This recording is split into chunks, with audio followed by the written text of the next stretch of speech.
গুগলে গিয়ে চোরের দল লিখে সার্চ করলে সবার প্রথমে ভেসে উঠছে আর্জেন্টিনা ফুটবল দলের নাম।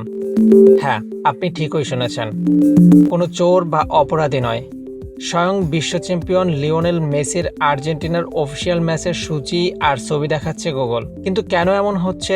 গুগল কি তাহলে আর্জেন্টিনাকে চোর বলছে, নাকি এর পিছনে লুকিয়ে আছে ইন্টারনেটের কোনো ভয়ঙ্কর রহস্য? জানতে হলে ভিডিওটি শেষ পর্যন্ত দেখুন। সোশ্যাল মিডিয়ায় এখন এই বিষয়টি আগুনের মতো ছড়িয়ে পড়েছে, বিশেষ করে আর্জেন্টিনা এবং ইংল্যান্ডের আসন্ন সেমিফাইনাল ম্যাচকে ঘিরে বাংলাভাষী ইন্টারনেট জগতের ট্রোলিং যেন আকাশ ছুঁয়েছে। 1986 সালের বিশ্বকাপে ম্যারাডোনার সেই বিতর্কিত হ্যান্ড অফ গড গোল নিয়ে পুরনো বিতর্ক নতুন করে উস্কে দিয়েছেন নেটিজেনরা। আর এই সুযোগে হাজার হাজার ব্যবহারকারী আর্জেন্টিনা দলকে ব্যঙ্গ করে চোরের দল শব্দটির সাথে যুক্ত করছেন। অনেকের মনে প্রশ্ন জাগতে পারে, গুগল কেন একটা দেশকে এভাবে অপমান করছে? আসল সত্যিটা হলো, গুগল কিন্তু কোনো মানুষ নয়, এটি একটি বিশাল ডিজিটাল যন্ত্র বা অ্যালগরিদম মাত্র। যখন বিপুল সংখ্যক মানুষ একই সময়ে কোনো নির্দিষ্ট শব্দের সাথে একটি নির্দিষ্ট নাম জুড়ে বারবার সার্চ করতে থাকে, তখন গুগলের সিস্টেম মনে করে এই শব্দটির সাথে ওই নামটি বুঝি খুবই প্রাসঙ্গিক। প্রযুক্তিগত ভাষায় একে বলা হয় গুগল বম্বিং, অর্থাৎ গুগলের নিজের কোনো বুদ্ধি নেই। ইন্টারনেটে মানুষ যা বেশি বলছে, গুগল সেটাই সত্য হিসাবে আমাদের সামনে তুলে ধরছে।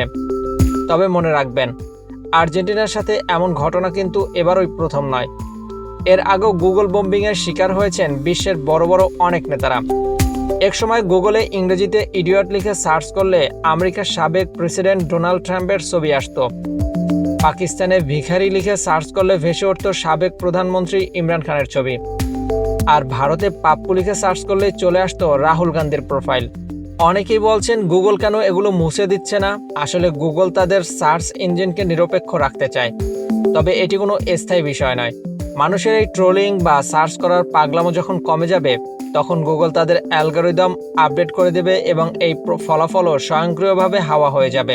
মজার ব্যাপার হলো, বিশ্বজুড়ে কিন্তু আর্জেন্টিনাকে চোরের দল বলা হচ্ছে না, মূলত বাংলাদেশ আর পশ্চিমবঙ্গের বাংলাভাষী মানুষরাই গুগলে এই অদ্ভুত কাণ্ডটি ঘটিয়েছেন। তাই বলা যায়, গুগলে যা দেখা যায় তা আসলে আমাদের ওই সম্মিলিত আচরণের প্রতিফলন। আজ আর্জেন্টিনাকে নিয়ে ট্রোল হচ্ছে, কাল যে অন্য কোনো দল এর শিকার হবে না তা কিন্তু বলা যায় না। গুগলের এই অদ্ভুত কাণ্ড নিয়ে আপনার কি মতামত?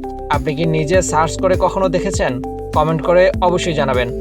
ভিডিওটি ভালো লাগলে লাইক করুন, বন্ধুদের সাথে শেয়ার করুন, আর এই ধরনের সব রোমাঞ্চকর খবরের আপডেট পেতে আমাদের চ্যানেলটি এখনই সাবস্ক্রাইব করে রাখুন।